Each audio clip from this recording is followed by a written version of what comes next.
Olá, bom dia a todos os nossos inscritos aí do nosso canal Fala Cachimbo, nossos cachimbeiros da vez aí.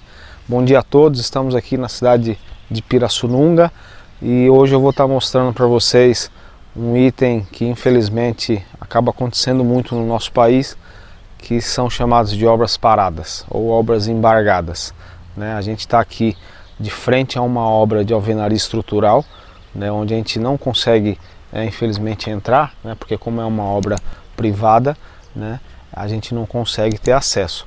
Essa obra, pessoal, desde quando eu vim aqui trabalhar em Leme, essa obra ela está parada há mais de 5 anos e é alvenaria estrutural, né? Depois eu vou estar mostrando um pouquinho, pelo menos a parte do prédio, e mostrar também que é uma alvenaria que ela não existe junta de dilatação, tá?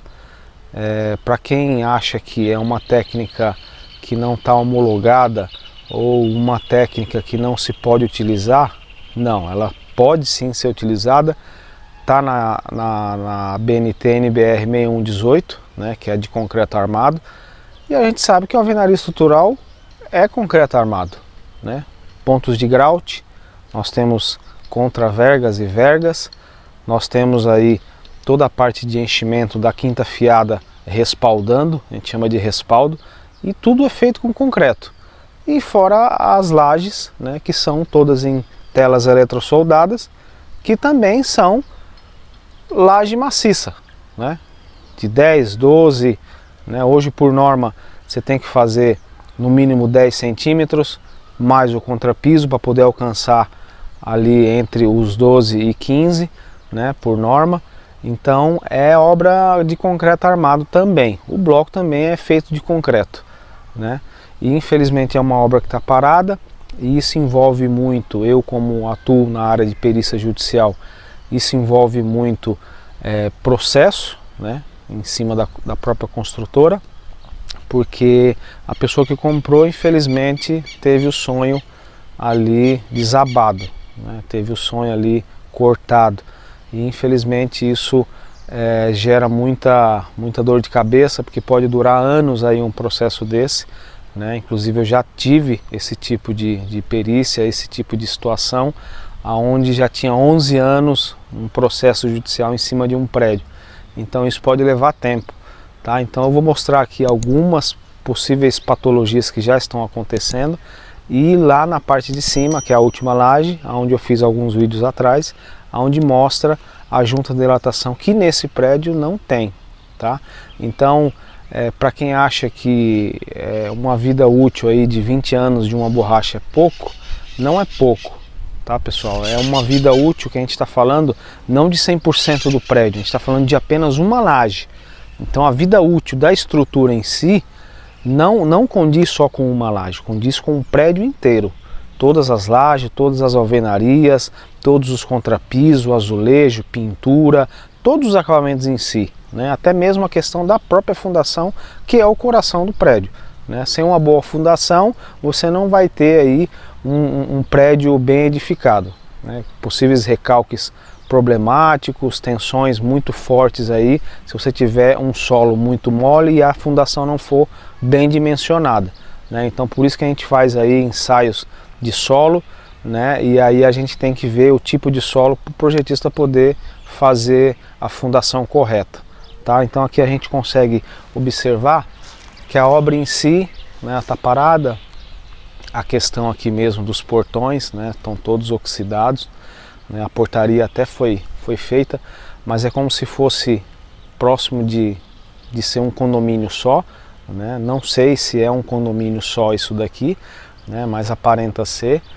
E aí infelizmente a gente vê uma obra que não é feia, né, é uma arquitetura até bem feita, mas a obra está parada, né, há muitos e muitos anos. É tanto que a gente consegue observar que a gente tem elevador cremalheira dos antigos, né, hoje não se pode mais utilizar. Esse elevador cremalheira ele é apenas para carga, né, não é para pessoas, e muita gente acaba utilizando esse tipo de elevador para uso de pessoas, e não se pode utilizar, né, porque é de carga e ele é montado tudo com andaime, então não é aquela segurança 100% para estar levando pessoas.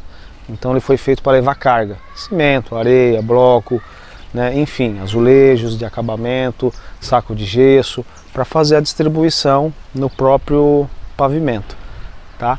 Então a gente consegue observar que é um prédio que ele estava num andamento bacana, né? Ele estava já praticamente com a sua estrutura pronta, e a parte de platibanda também, a parte de cima também tá feita, né? Tem locais de fachadas que já foram executados, mas aí eu não sei o fim que se deu a parada da obra, mas provável que tenha sido algum problema de verba, algum problema de documentação, a obra pode ter sido embargada pela prefeitura, né? Não se sabe aí o motivo exato, né? Mas dá para a gente observar que não só esse prédio, mas tem também um prédio ali no fundo. Não sei se dá para vocês verem. Tem um prédio também no fundo que já estava praticamente ali com seus primeiro, segundo, terceiro, quase quarto pavimento já feito, né? Todos os pontos de grout já na alvenaria subindo, né? E o problema maior aqui, pessoal, é a questão de manifestação patológica, né? É o problema de doença, né?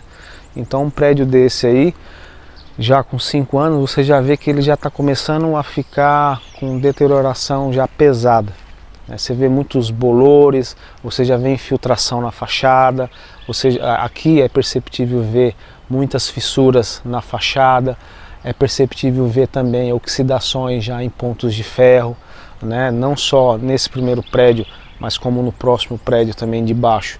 Então aí você me pergunta, dá para salvar? Tem que ser feita uma perícia, né? Não dá para você chegar e falar, vamos investir porque vai para leilão ou está mais barato, vamos fazer uma parceria e vamos entrar. Do jeito que está, é aquela velha frase, né? Você vai maquiar a noiva, você vai colocar ali todos os atributos, mas por dentro está estragado, está com problema, está doente, né? É um prédio que relativamente não teve nenhuma manutenção preventiva, está parado. Você vê que todo o mato ele já pegou toda a parte de canteiro de obra.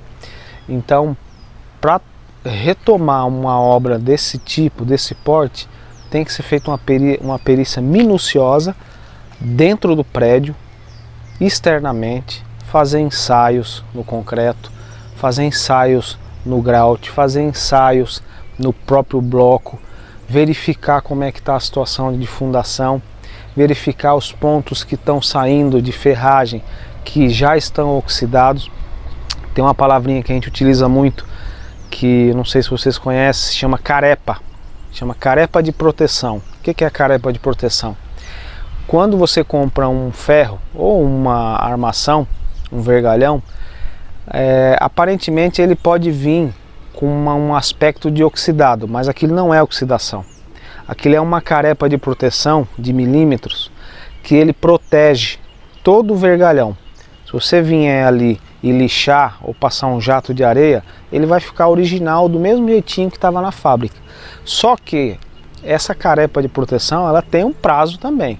Então se você deixar um aço exposto, jogado no chão ou do jeito que está essa obra, você vai perceber que essa carepa de proteção ela vai durar em torno de uns 3 meses. Daí para frente você já vai ter uma perca de seção em cima desse vergalhão, né? Que seriam 10%, né, em cima disso. Então você vai pegar, vai medir e vai verificar se a seção dele não perdeu mais do que 10%. Perdendo mais que 10%, você já perde o aço e aí já não tem mais como salvar, tá? Então, observando aqui, eu vou mostrar para vocês um pouquinho mais de perto, tentar fazer um zoom na câmera, que aí você consegue ver lá em cima, lá na platibanda, que essa aba, né, que a gente fala uma aba de 10 centímetros, ela não tem junta de dilatação, ela está interligada. Então todas as ferragens de grout, elas subiram interligando essa laje.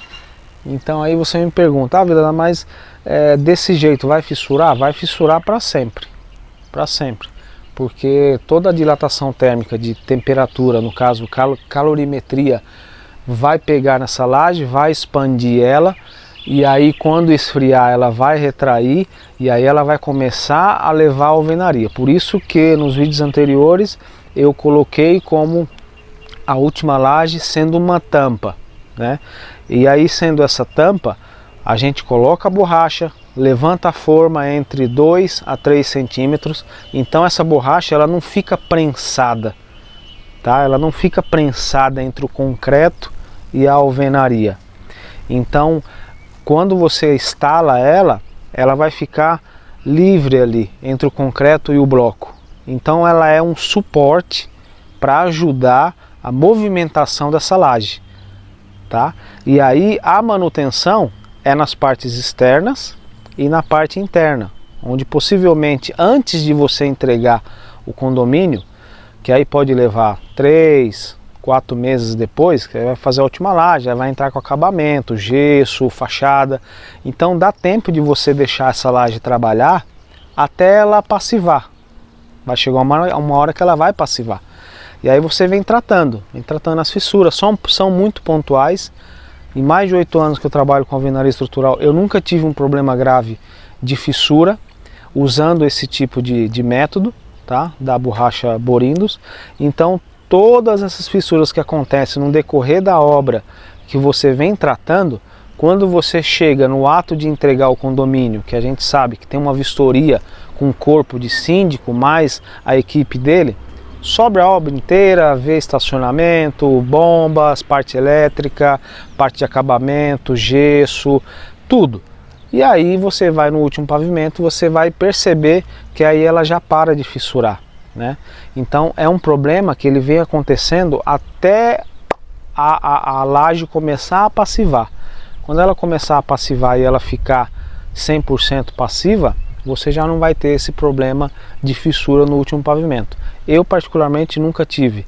Então todas essas fissuras que acontecem sempre quando você executa a laje com a borracha, e aí você coloca ou no último pavimento gesso ou argamassa, né? Nesse sentido é melhor você colocar argamassa nas paredes sempre no último e no primeiro pavimento, né?